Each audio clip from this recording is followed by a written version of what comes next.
نحمده ونصلي ونسلم على رسوله الكريم اما بعد قال الله تعالى في القرآن المجيد والفرقان الحميد ان الدين عند الله الإسلام وقال النبي صلى الله عليه وسلم من كذب علي متعمدا فليتبوأ مقعده من النار او كما قال عليه الصلاة والسلام۔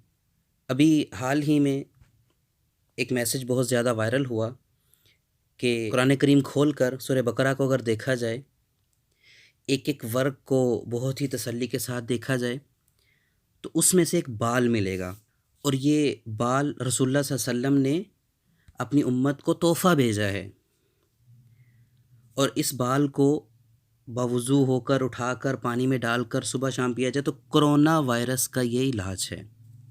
بہت زیادہ لوگوں نے پوچھا کہ آیا اس کی حقیقت کیا ہے؟ نبی کریم صلی اللہ علیہ وسلم نے ارشاد فرمایا کہ من کذب علی متعمدا فلیتبوأ مقعدہ من النار، کہ جس نے مجھ پر جھوٹ بولا وہ اپنا ٹھکانہ جہنم میں بنا لے۔ کیا یہ رسول اللہ صلی اللہ علیہ وسلم پر بہتان نہیں ہے؟ رسول اللہ صلی اللہ علیہ وسلم پر یہ الزام نہیں ہے کہ انہوں نے اپنی امت کے لیے ایک بال بھیجا ہے، میں نے بھی کھولا ہے، آپ بھی کھولیں، مجھے بال مل گیا ہے الحمدللہ، آپ کو بھی دیکھیں آپ کو بھی مل جائے گا؟ تو یہ کیا اسلام نے ہمیں اس چیز کی تعلیم دی ہے؟ رسول اللہ صلی اللہ علیہ وسلم نے قرآن کا مقصد یہ بیان کیا ہے۔ قرآن کریم اللہ تعالیٰ کی کتاب ہے اور یہ زندگی گزارنے کا ایک اصول ہے۔ اللہ تعالیٰ نے فرمایا کہ ان الدین عند اللہ الاسلام، دین جو زندگی کے ہر پہلو کو گزارنے کا طریقہ ہے وہ اسلام ہے، اور اسلام میں سب سے بنیادی چیز، سب سے بڑی چیز، سب سے بیسک جو مشعل راہ ہے وہ قرآن ہے۔ تو کیا قرآن ان کاموں کے لیے رہ گیا ہے کہ ان میں بال آئیں اور ان میں وائرسوں کا علاج ہو؟ کیا ہم نے پورے قرآن پر عمل کر لیا؟ کیا قرآن سے ہم نے اپنے آپ کو ہدایت پر 100% جما لیا؟ اس طرح کی حماقتیں، اس طرح کی فضولیات اس امت میں رائج ہو چکی ہیں کہ ان الامان والحفیظ۔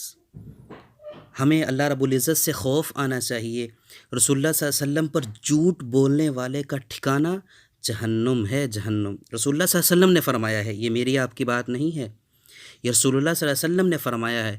اور دن اور رات تبدیل ہو سکتے ہیں آپس میں، زمین اوپر آسمان نیچے ہو سکتا ہے، لیکن رسول اللہ صلی اللہ علیہ وسلم کی بات میں شک بھی نہیں کیا جا سکتا، گنجائش ہی نہیں ہے۔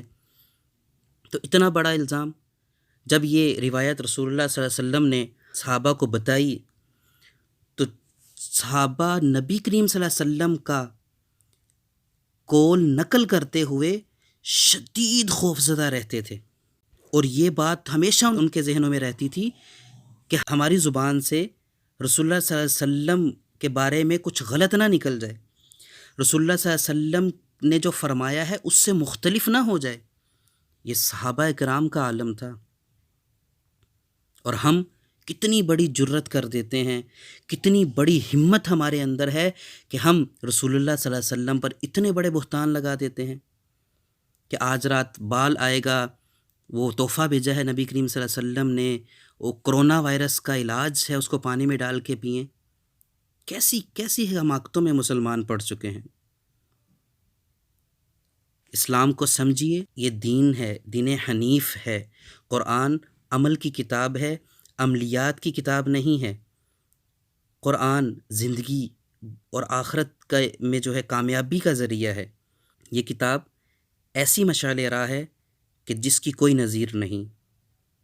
اس لیے اس میں بال تلاش کرنے کی بجائے ہدایت تلاش کریں، عافیت تلاش کریں، اللہ کو تلاش کریں، نبی کریم صلی اللہ علیہ وسلم کی اطاعت کو تلاش کریں، زندگی گزارنے کے اصول تلاش کریں، آخرت میں جنت الفردوس نبی کریم صلی اللہ علیہ وسلم کا پڑوس حاصل کرنے کے اسباب تلاش کریں۔